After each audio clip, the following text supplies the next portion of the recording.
கர்த்தருக்குள் மிகவும் அன்பான சகோதர சகோதரிகளே, இந்த அருமையான செய்தியின் வழியாக உங்களை சந்திப்பதிலேயே பெருமகிழ்ச்சி அடைகிறேன்.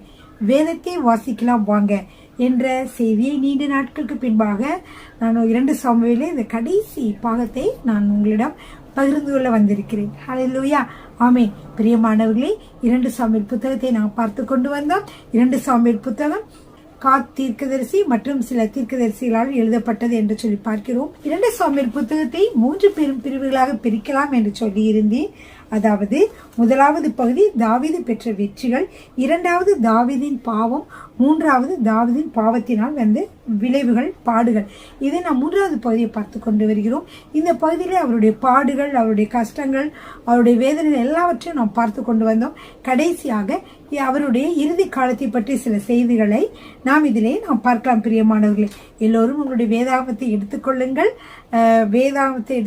2 சாமுவேல் புத்தகம் 2, 23, 24 அதிகாரங்களை பற்றி இந்த நாளிலே உங்களோடு பகிர்ந்து கொள்ளப் போகிறேன். பிரியமானவர்களே, இந்த தாவீதின் இறுதி காலம் 21வது அதிகாரத்திலிருந்து 24வது அதிகாரம் வரைக்கும் காணப்படுகிறது. இதிலே 21வது அதிகாரத்தை போன வீடியோவிலே நான் சொல்லிவிட்டேன். 3 வருட பஞ்சகாலத்தை பற்றி நான் உங்களிடம் சொல்லியிருந்தேன். இன்றைய நாளிலே நாம் அதிகாரம் 22 என்ன காணப்படுகிறது என்றால், தாவீதினுடைய சங்கீதம். அவர் சங்கீதத்தை எழுதினார், அழகாக எழுதினார் என்று சொல்லி அவருடைய சங்கீதங்களை பற்றி அதிகாரம் 22 காணப்படுகிறது. அடுத்து அந்த 2 சாமுவேல் அதிகாரம் 23 தாவீதினுடைய இறுதி வார்த்தைகளை பற்றி நீங்கள் பார்க்கலாம். அடுத்து அதிகாரம் 24 தாவீதினுடைய பாவம், அதாவது ஜனங்களை எண்ணிக்கை இடுதலிலே அவர் செய்த பாவம், அதாவது அவர் கர்த்தரிடம் கேட்காமல் அவர் அதை செய்ததினாலே அவருடைய சுய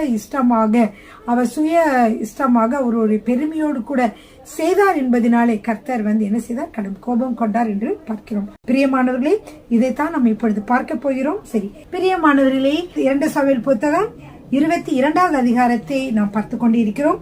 22ஆம் அதிகாரத்திலே பிரியமானவர்களே, 1வது வசனம், கர்த்தர் தாவீதை அவனுடைய எல்லா சத்துருக்களின் கையுக்கும் சவுலின் கையுக்கும் நீங்களாக்கி விடுவித்த பொழுது அவன் கர்த்தருக்கு முன்பாக பாடின பாட்டு என்று சொல்லி வாசிக்கிறோம். கர்த்தர் என் கண்மலையும் என் கோட்டையும் என் இரட்சகருமானவர்.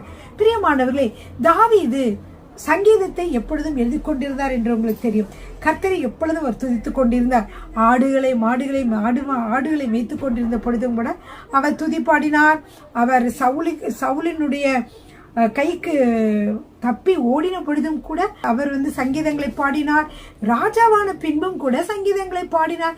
கர்த்தர் எப்படியெல்லாம் அவரை ரட்சித்தார், எப்படியெல்லாம் விடுவித்தார் என்று சொல்லி அவர் அதிகமான சங்கீதங்களை எழுதினார் என்று சொல்லி பார்க்கிறோம்.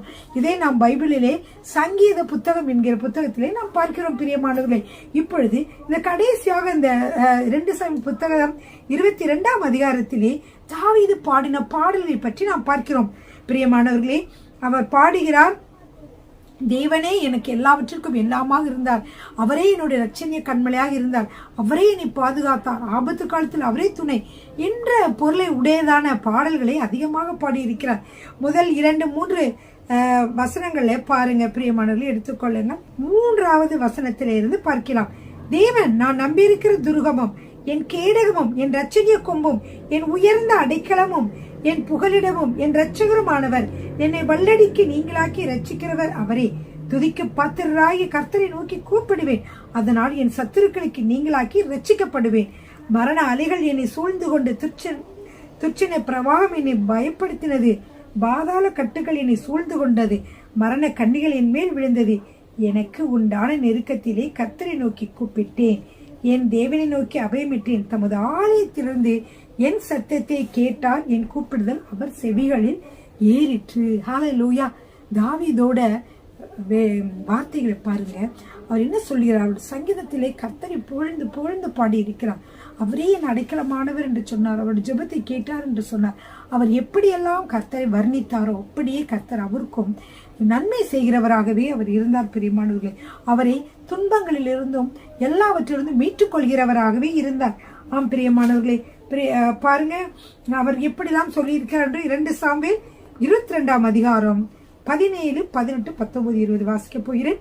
உயரத்திலிருந்து அவர் கை நீட்டி என்னை பிடித்து ஜலப்பிரவாகத்திற்கிற என்னை தூக்கிவிட்டார். என்னிலும் பலவான்களாயிருந்த என் பலத்த சத்துருவுக்கும் என் பகைஞருக்கும் என்னை விடுவித்தார். என் ஆபத்து நாளிலே எனக்கு எதிரிட்டு வந்தார்கள். கர்த்தரோ எனக்கு ஆதரவாய் இருந்தார். அவர் என் மேல் அவர் பிரியமாய் இருந்தபடியால் விசாலமான இடத்திலே என்னை கொண்டு வந்து என்னை தப்புவித்தார். பிரியமானவர்களே, தாவீது எப்படி அழகாக தேவனை நோக்கி, கண்களிலே பார்க்க முடியாத நம் தேவனை நோக்கி அவர் பாடல்களை பாடினார். பிரியமானவர்களே, அவரை துதித்து மகிழ்ந்தால் பிரியமானவர்களே, அப்படியே நாமும் கூட நம்முடைய வாழ்க்கையிலும் கூட நாம் எப்பொழுதும் கர்த்தரை துதித்து மகிழ்கிறவர்களாக, அது மட்டுமல்ல நாம் அவருடைய நாமத்தை உயர்த்துகிறவர்களாக, அவரை எப்பொழுதும் பிரஸ்தாபப்படுத்துகிறவர்களாக, அவரிடம் கேட்டேன், அவர் என் வேண்டுதலை கேட்டு அருளினார் என்று தாவீது சொன்னது போல எல்லாவற்றையும், எல்லா காரியங்களையும், எல்லா கோரிக்கைகளையும் தேவனிடத்திலே வையுங்கள்.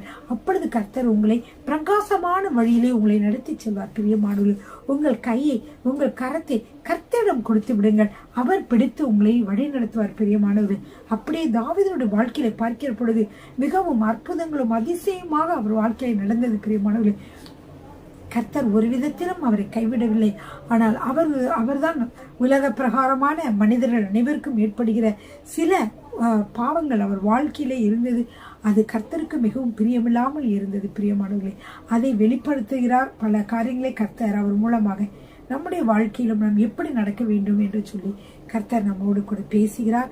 அது மட்டுமல்ல, தாவீது அரசருடைய வாழ்க்கையை நமக்கு மிகவும் பெரிய ஒரு காரியமாக காணப்படுகிறது. ஏனென்றால் அவர் ராஜாக்களுக்கு ஒரு ராஜாவாக, ஒரு மேய்ப்பனாக இருந்து ஒரு ராஜாவாக உயர்ந்தவர். எல்லாம் தேவனுடைய தயவினாலே. அவர் உயர்த்தினவர்கள் யாரும் இல்லை. அவரை காயப்படுத்தினவர்கள், அவரை துரத்தினவர்கள் அநேகர் இருந்தாலும் அவர் கர்த்தரிடத்திலே தயவாய் இருந்தார். கர்த்தர் அவருக்கு ஆதரவாய் இருந்தார். பிரியமானவர், அப்படியே பிரியமானவர், உங்களுடைய வாழ்க்கையில் நீங்கள் கர்த்தரே புகலிடமாய் கொண்டிருந்தீர்கள் என்றால் கர்த்தர் உங்களை பாதுகாத்து எல்லா கண்ணிகளுக்கும் விலக்கி பாதுகாப்பார். பிரியமானவர்களே, புதிய ஏற்பாட்டிலே, பழைய ஏற்பாட்டில் நாம் பறிக்கிற பொழுது இயேசு கிறிஸ்து வரவில்லை. எனவே எல்லாவற்றிற்கும் கர்த்தர் கண்ணுக்கு கண், பல்லுக்கு பல் என்று அவர்கள் செய்கிற காரியங்களுக்கெல்லாம் தண்டனையாக அவர்களுக்கு கிடைத்து கொண்டு வந்தது. பிரியமானவர், இதுதான் சரியான காரியங்கள் என்று ஒரு தவறு செய்தால் அதற்கு தண்டனை உண்டு என்று நாம் புரிவதற்காக கர்த்தர் இதை காட்டியிருக்கிறார். ஆனால் நாம் தேவனை அறிந்த பிறகு, அதாவது இயேசு கிறிஸ்து ஏற்றுக்கொண்ட பொழுது, இயேசு கிறிஸ்துவே நம்முடைய எல்லா பாவங்களுக்கும் தண்டனைக்குரியவராக இருக்கிறார். எனவே நாம் தண்டிக்கப்படுவதற்கு பதிலாக இயேசு கிறிஸ்துவே நமக்காக நம்முடைய பாவங்களை அவர் சுமந்தார் என்று சொல்லி பார்க்கிறோம். பிரியமானவர்களே, 2 சாமுவேல் 22வது அதிகாரத்தை நாம் பார்த்தோம். இதிலே வாசித்தீர்கள் என்றால் எல்லாம் தாவீதின் சங்கீதமாகவே காணப்படும். அது மட்டுமல்ல, அடுத்த 23வது அதிகாரத்தில் நீங்க பார்க்கிற பொழுது தாவீதுடைய கடைசி வார்த்தைகள் என்று இருக்கும். 3 வசனங்களிலும் பாருங்க, மேன்மையாய் உயர்த்தப்பட்டு யாக்கோபுடைய தேவனால் அபிஷேகம் பெற்று இஸ்ரவேலின் சங்கீதங்களை இன்பமாய் பாடின ஈசாயின் குமாரனாகிய தாவீது என்னும் புருஷன் சொல்லுகிறது என்னவென்றால், கர்த்தருடைய ஆவியானவர் என்னை கொண்டு பேசினார். அவருடைய வசனம் என்னுடைய நாவில் இருந்தது. இஸ்ரவேலின் தேவனும் இஸ்ரவேலின் கண்மலையுமானவர் எனக்கு சொல்லி உரைத்ததாவது, நீதிபரராய் மனுஷரை ஆண்டு தெய்வ பயமாய் துரைத்தனம் பண்ணுகிறவர் இருப்பார். இவர் இயேசு கிறிஸ்துவை பற்றி முன்னாடி தீர்க்கதரிசனமாக சொல்கிறார். அவர் எப்படி இருப்பார்? காலையில் மந்தாரம் இல்லாமல் உதித்து மழைக்கு பிற்பாடு தன் காந்தியினால் புல்லை பூமியிலிருந்து முளைக்க பண்ணுகிற சூரியனுடைய விடியற்காலத்து வெளிச்சத்தை போல் இருப்பார் அப்படின்னு சொல்லி அவர் தீர்க்கதரிசனமாக சில காரியங்களை சொல்கிறார். பிரியமானவர், இந்த அந்த அதிகாரத்தில் முதல் 3 வசனங்களும் 72வது சங்கீதத்திற்கு ஒத்ததாக இருக்கதை நீங்க பார்க்கலாம். இந்த வருகிற 4, 5 கூட பார்த்தீர்கள் என்றால் எல்லாமே சங்கீதம் 72லே அவர் எழுதினுடைய சுருக்கங்கள் தான் நம்ம இங்கே பார்க்கிறோம். பிரியமானவர்களே, சரிங்க, அப்படியே அவருடைய சங்கீதங்களை பற்றி பார்த்து கொண்டும் கடைசி இறுதி வார்த்தைகளை பற்றி கேட்டுக்கொண்டும் இருக்கிற பொழுது கடைசியாக பார்த்தீர்கள் என்றால், இவ்வளவு உயர்வுக்கும் அவருக்கு பின் துணையாக ஆதரவாக இருந்த அவருடைய வீரர்களை பற்றி அவர் சொல்லுகிறார். பாருங்கள், எப்படிப்பட்டவராய் இருக்கிறார். தன்னுடைய இவ்வளவு பெரிய வெற்றிக்கும் காரணம் நான் மட்டுமல்ல, என் பின்னாடி இருக்கக்கூடிய அந்த 36, 37 பேர்களும் தான் என்று சொல்லி தாவீது என்ன சொல்கிறார். அதை பார்க்கிறோம். இது 2 சாமுவேல் 23வது அதிகாரத்திலே நீங்கள் பார்க்கலாம். பாருங்கள், 8வது வசனத்திலிருந்து தாவீதுக்கு இருந்த பராக்கிரமசாலியின் நாமங்கள் எல்லாவற்றையும் சொல்லப்பட்டிருக்கும் பிரியமானவர்களே. அதுல பார்த்தீர்கள் என்றால் யோசேப்பா, செபேத், எலேயசார், சம்மா என்று சொல்லி 3 பேர் மிகவும் முக்கியமானவர்கள் என்று சொல்லி ஏன் என்று சொல்லி அதற்கும் காரணங்கள் சொல்லப்பட்டிருக்கும் பிரியமானவர்களே. அதாவது யோசேப்பா செபேத் என்பவன் என்ன செய்தான் என்றால் ஒருமிக்க 800 பேர்கள் மீது விழுந்து வெற்றி போட்டான். எனவே அவன் மிகவும் பெரியவனாக 3 பேரில் அவன் பெரியவனாக சொல்லப்படுகிறான். இரண்டாவதாக எலியேசார் என்ன செய்தான் என்றால் அவன் தாவீதை நிந்தித்தவர்கள், தாவீதோடு இருந்து பெலிஸ்தேரை நிந்தித்த 3 பராக்கிரமசாலிகளில் ஒருவனாய் இருந்தான். இவன் எழும்பி தன் கை சரித்து தன் கை பட்டயத்தோடு ஒட்டிக்கொள்ளு மட்டும் பெலிஸ்தேரை வெட்டினான். இப்படிப்பட்ட ஒரு பெரிய காரியத்தை செய்தான். அதற்கு அடுத்ததாக சம்மா பார்த்தீர்கள் என்றால் அவன் என்ன செய்தான் என்றால் ஒரு பெரிய நிலம், அந்த நிலத்தையே பெலிஸ்தரிடமிருந்து காப்பாற்றி பெலிஸ்தர் எல்லாரும் மடங்கடித்து போட்டான். இப்படிப்பட்ட பெரிய காரியங்களை செய்த 3 பேர், அதுக்கடுத்த ஒரு 3 பேர், அதுக்கப்புறம் ஒரு 30 பேர் என்று சொல்லி வரிசையாக கிரமமாக இதில் எழுதப்பட்டிருக்கிறதை நீங்கள் பார்க்கலாம். பிரியமானவர்களே, நீங்கள் அதை படித்து தெரிந்து கொள்ளுங்கள் எத்தனை பேர் அவருக்கு உதவியாக இருந்தார்கள் என்று. அடுத்து 24வது அதிகாரத்திலே என்ன பார்க்கிறோம் என்றால் கர்த்தருடைய கோபம் திரும்ப இஸ்ரவேலின் மேல் மூண்டது. ஏன் மூண்டது? அது வாசிக்கலாமா? 1ஆம் வசனத்தை. இஸ்ரவேல் யூதா என்பவர்களை இலக்கம் பார் என்று அவர்களுக்கு விரோதமாய் சொல்லுகிறதற்கு தாவீது ஏவப்பட்டான். பிரியமானவர்களே, தாவீது முன்பு மோசே இலக்கம் பார்த்தார், அது ஆண்டவர் சொன்னார் இலக்கம் பார்த்தார். ஆனால் இங்கே தாவீது என்ன செய்தார் என்றால் அவராகவே திட்டம் பண்ணி என்ன செய்தார் என்றால் இந்த மக்களை என்ன செய்ய சொன்னார் என்றால் போய் தான் முதல் பேர்சபா மட்டுமல்ல இஸ்ரவேல் கோத்திரத்தை சுற்றி திருந்து ஜனங்களை தொகையிடுங்கள் என்று மக்களிடம் சொன்னார். அந்த முக்கியமான அவருடைய யோவாப் என்பவரை பார்த்து சொன்னார். யோவாப் சொன்னார் ராஜாவை பார்த்து, ராஜாவாகிய என் ஆண்டவருடைய கண்கள் காணும்படி உம்முடைய தேவனாகிய கர்த்தர் ஜனங்களை இப்பொழுது இருக்கிறதை பார்க்கலாம் 100 மடங்கு அதிகமாய் வர்த்திக்க பண்ணுவாராக. ஆனாலும் என் ஆண்டவராகிய ராஜா இந்த காரியத்தை விரும்புகிறது என்ன என்று கேட்டார். இப்படியா அவனுக்கே டவுட் இருந்துச்சு, ஏன் இப்படி போய் மக்களை என்னன்னு சொல்றாரு. ஆனாலும் அவர் என்ன செய்தார் சொன்னார், அதன்படியே செய்தார்கள். அப்படி அவர்கள் செய்தார்கள். அதுக்கப்புறம் என்னாச்சு, ஆண்டவருக்கு அதனாலே கோபம் மூண்டது என்று சொல்லி பார்க்கிறோம். அப்பொழுது ஆண்டவர் என்ன செய்தார், எல்லாற்றையும் எண்ணினார்கள். எவ்வளவு நாள் ஆச்சு தெரியுமா? 9 மாதமும் 20 நாளும் ஆனது. 24வது அதிகாரம் 8வது வசனத்திலே வாசிக்கிறோம். இப்படியாக யோவாப் ஜனத்தை இலக்கம் பார்த்து தொகையை ராஜாவுக்கு கொடுத்தான். இஸ்ரவேலிலே பட்டை உருவத்தக்க யுத்த சேவகர் 8 லட்சம் பேர் இருந்தார்கள். யூதா மனுஷர் 5 லட்சம் பேர் இருந்தார்கள். இவ்விதமாய் ஜனங்களை எண்ணின பின்பு ராஜாவின் இருதயம் அவனை பாதித்தது. எண்ணின பிறகுதான் ராஜாவுக்கு ஒரு மாதிரி ஆயிடுச்சு. ஐயோ, இந்த மாதிரி ஆண்டவர் கேட்காம இப்படி ஒரு காரியத்தை செய்தனே ஆண்டவரே. அப்பொழுது தாவீது கர்த்தரை நோக்கி, நான் இப்படி செய்ததினாலே பெரிய பாவம் செய்தேன். இப்பொழுதும் ஆண்டவரே, உமது அடியானின் அக்கிரமத்தை நீக்கிவிடும், நான் மகா புத்தீனமாய் செய்தேன் என்றார். காலையில தாவீது காலமே எழுந்திருந்தோன்னு பாத்தீங்கன்னா காத் என்ற தீர்க்கதரிசி வருகிறார். அவர் சொல்லுகிறார், உன்னிடத்திலே 3 காரியங்களை ஆண்டவர் கேட்கிறார். என்ன செய்யணும்? 7 வருடம் பஞ்சம் வர வேண்டுமா, அல்லது 3 மாதம் வரைக்கும் உம்முடைய சத்துருக்கள் உம்மை தொடர்ந்து பின்பற்ற வேண்டுமா, அல்லது 3 நாள் கொள்ளை நோய், இதுல எது வேண்டும் என்று கேட்டார். அப்பொழுது தாவீது சொன்னார், நான் மனிதருடைய கையில நான் விழமாட்டேன் ஆண்டவரே, அதற்கு பதிலாக உங்க கையிலாதான் விழுந்து விடுகிறேன் என்று சொல்லி 3 நாள் கொள்ளை நோய். இந்த 3 நாள் கொள்ளை நோயில கிட்டத்தட்ட 70,000 பேர் இறந்தார்கள் என்று சொல்லி பார்க்கிறோம் பிரியமானவர்களே. அப்பொழுது தாவீது காத்தையை நோக்கி, கொடிய இடுக்கணில் அகப்பட்டிருக்கிறேன், இப்பொழுது நாம் கர்த்தருடைய கையிலே விழுவோமாக, அவருடைய இரக்கங்கள் மகா பெரியது, மனுஷர் கையிலே விழாதிருப்பேனாக என்றான். அப்பொழுது கர்த்தர் இஸ்ரவேலிலே அன்று காலம் தொடங்கி குறித்த காலம் வரைக்கும் கொலை நோயை வரப்பண்ணினார். அப்புறம் தான் முதல் பெயர்சபா மட்டுமுள்ள ஜனங்களிலே 70,000 பேர் செத்து போனார்கள். தேவதூதன் எருசலேமை அழிக்க தன் கையை அதன் மீது நீட்டின போது கர்த்தர் அந்த தீங்குக்கு மனஸ்தாபப்பட்டு ஜனங்களை சங்கரிக்கிற தூதனை நோக்கி, போதும், இப்பொழுது உன் கையை நிறுத்து என்றார். அந்த வேளையில் கர்த்தருடைய தூதன் எபூசியன் ஆகிய அர்பனாவின் போரடிக்கிற களத்திற்கு நேரே இருந்தான். பிரியமானவர்களே, அப்பொழுது கர்த்தர் இஸ்ரவேலிலே அன்று காலம் தொடங்கி குறித்த காலம் வரைக்கும் கொள்ளை நோயை வரப்பண்ணினார். அதனால் தான் முதல் பெயர்சபா மட்டுமுள்ள ஜனங்களில் 70,000 பேர் செத்து போனார்கள். இப்படியாக நாம் பார்க்கிறோம். அப்புறம் பார்த்தீர்கள் என்றால் இந்த தாவீது பார்க்கிறார், ஐயோ ரொம்ப பேர் மடியிறாங்க என்பதை கேள்விப்பட்ட பொழுது தாவீது என்ன சொல்கிறார் என்றால், தேவனிடத்தில் 16வது வசனத்திலிருந்து வாசிக்கிறேன். தேவதூதன் எருசலேமை அழிக்க தன் கையை அதன் மீது நீட்டின போது கர்த்தர் அந்த தீங்குக்கு மனஸ்தாபப்பட்டு ஜனங்களை சங்கரிக்கிற தூதனை நோக்கி, போதும், இப்பொழுது உன் கையை நிறுத்து என்றார். அந்த வேளையில் கர்த்தருடைய தூதன் எபூசியனாகி அர்வனாவின் போரடிக்கிற களத்திற்கு நேரே இருந்தார். ஜனத்தை உபாதிக்கிற தூதனை தாவீது கண்டபொழுது அவன் கர்த்தரை நோக்கி, இதோ நான் பாவம் செய்தேன், நான் தான் அக்கிரமம் பண்ணினேன். இந்த ஆடுகள் என்ன செய்தது? உம்முடைய கை எனக்கும் என் தகப்பன் வீட்டுக்கும் விரோதமாய் இருப்பதாக என்று விண்ணப்பம் பண்ணினான்.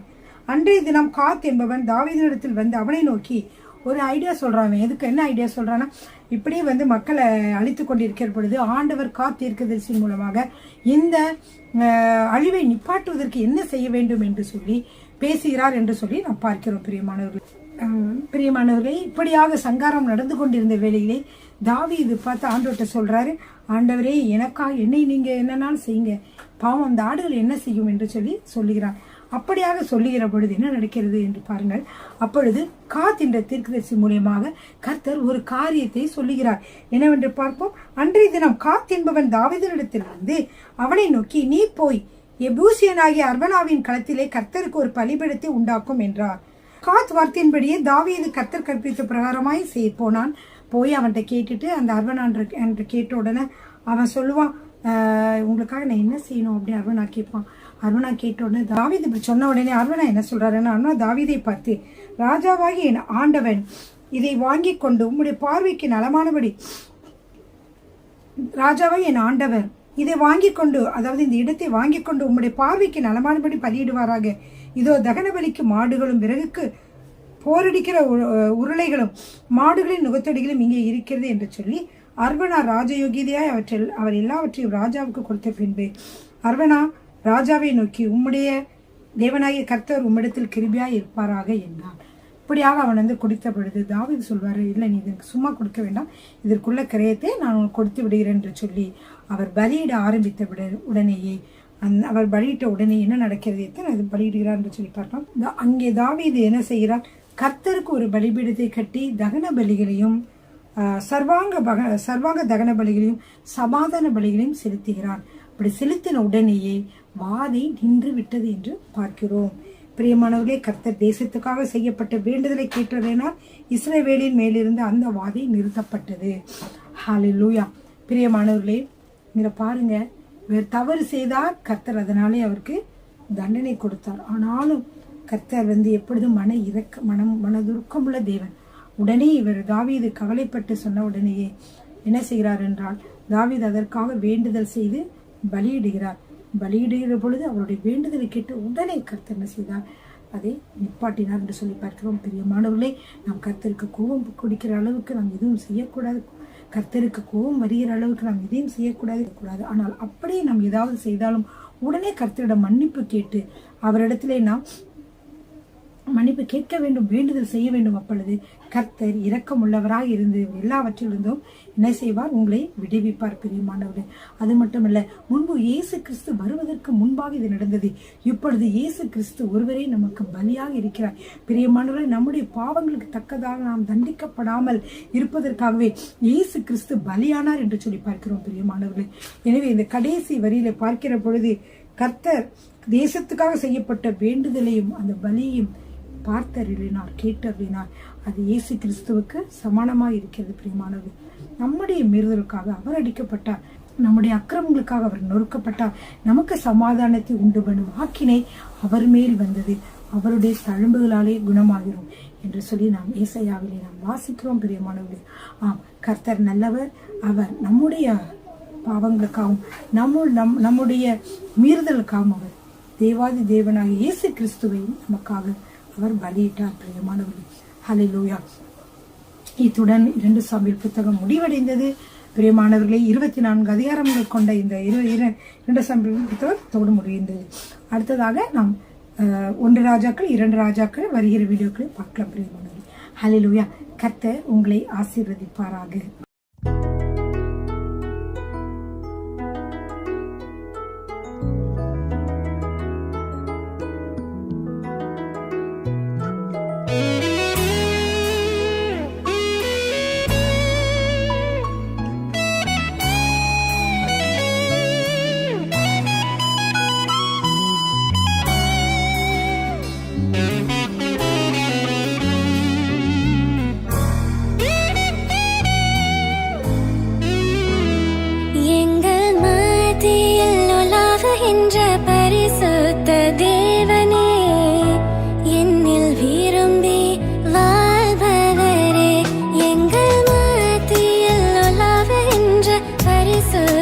தேவனே, என்னை விரும்பி வாழ்வளித்தீரே.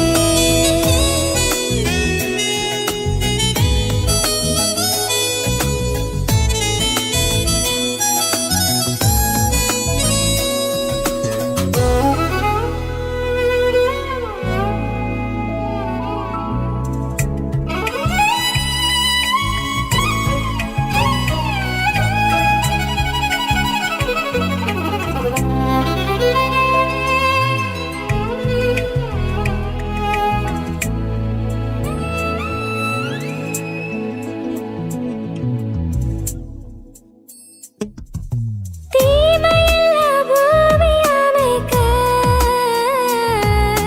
திக்கற்றோர்க்கு ஆறுதல் அளிக்க. தீமையில்லா பூமி அமைக்க,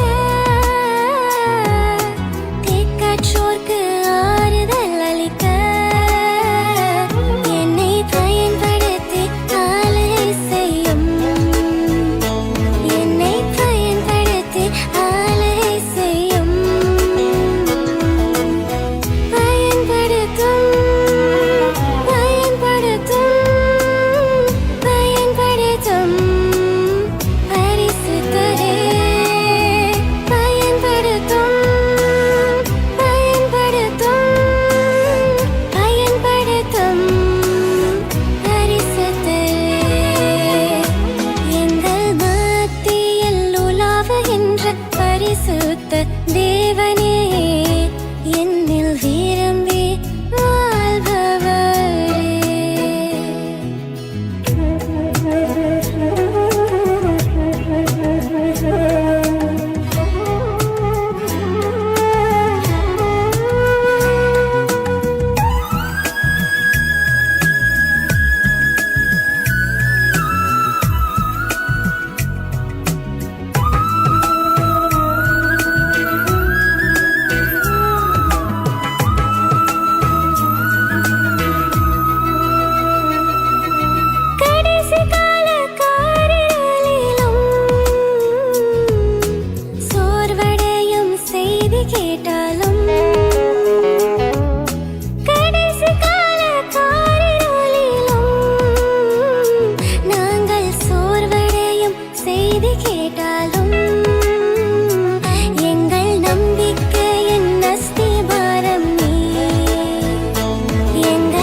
உங்களை ஆசீர்வதிப்பாராக.